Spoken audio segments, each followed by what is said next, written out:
Good morning সবাইকে। দেখো সকালে চলে এসেছি রান্নাঘরে। এই যে শাপলা কাটা রয়েছে আর একটু ইলিশ মাছ নিয়েছি, দুটো পমপ্লেট নিয়েছি, ছোটো ছোটো দুটো পমপ্লেট।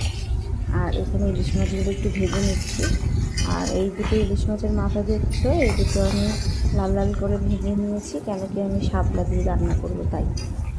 আর ওদিকে দেখছি ইলিশ মাছের মাথা আর লেজা রান্না হচ্ছে। ছেলের জন্য ইলিশ মাছ রাখিনি, কেন মাথা আর লেজা বেরিয়েছে, তো লেজাটা প্রচুর কাটা, ও খেতে পারবে না, তাই দুটো কমপ্লিট না ওর জন্য নিয়েছি। ছোটো ছোটো দুটো কমপ্লিট এই দুটো দিয়েও খাবে। তোমরা যারা যারা আমাদের ভিডিওগুলো দেখছো, যদি ভালো লেগে থাকে সাবস্ক্রাইব করে দিও।